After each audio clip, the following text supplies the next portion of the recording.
Hey, my name is Garf, and the topic for today is you cannot save everyone. This is a difficult truth that many well meaning people struggle to accept. As you listen to this, you might be thinking about someone in your life you have tried to save or help, or perhaps you're thinking about someone who's been trying to save you. Either way, this message applies. It's deeply connected to how we approach relationships, expectations, and ultimately our peace of mind. Let me begin with a confession.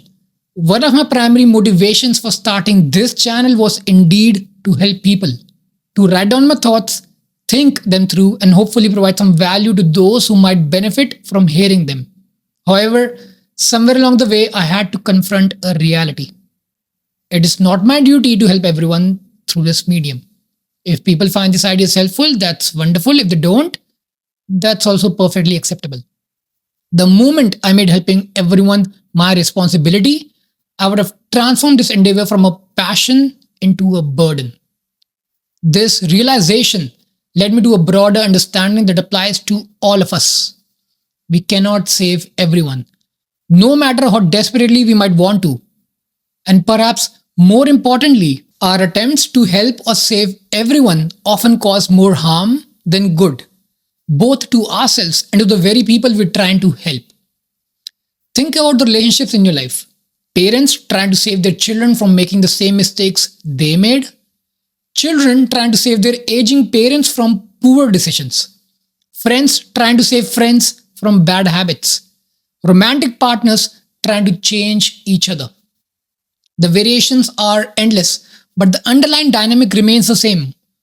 One person has appointed themselves as the savior of another. The impulse to save others often comes from a place of genuine love and concern. We see someone we care about making choices that we believe will lead to pain or disappointment, and our natural instinct is to intervene. We see them drowning, metaphorically speaking, and we want to throw them a life preserver. But here's the thing, you can throw someone a life preserver, but you cannot force them to grab it. People must want to be saved. They must want help themselves. Unwanted advice, no matter how well intentioned, is rarely appreciated as we imagine it to be. Instead, it's often experienced as judgment, control, or overstepping personal boundaries. And when our advice is rejected, we feel frustrated, hurt, and sometimes even angry. We think to ourselves, if only they would listen, their life would be so much better.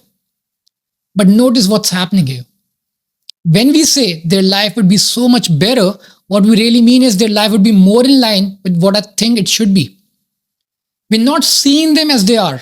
We are seeing them as we think they should be. We are disappointed, not by who they are, but by the gap between who they are and who we want them to be. This is where we learn something important about acceptance and love. When we try to change someone, even when we genuinely believe we are helping them, we are fundamentally communicating that they are not acceptable as they currently are. We are saying, you would be worthy of my full acceptance if only you would change according to my preferences. Consider the paradox here. We claim to love this person enough to want to help them, yet our help is dependent on them becoming someone different from who they currently are. This is not love. It's conditional acceptance disguised as love. True love accepts people as they currently are, not as we wish them to be. This does not mean we should never offer guidance or support. It means we need to be very clear about our motivations and very honest about our limitations. When someone asks for advice, that's an invitation to share our perspective.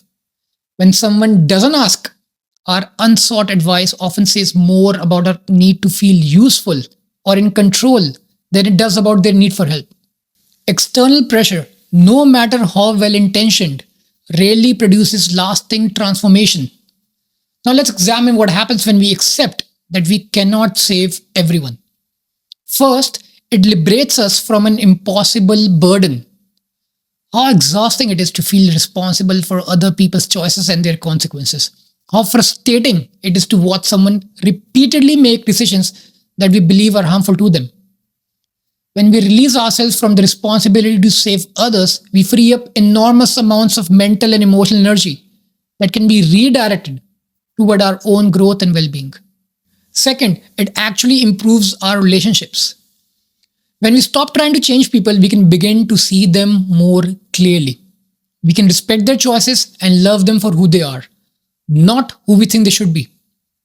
When we shift from conditional to unconditional acceptance and accept people as they are, they're often more willing to change on their own. Think about it. Which are you more likely to be open to?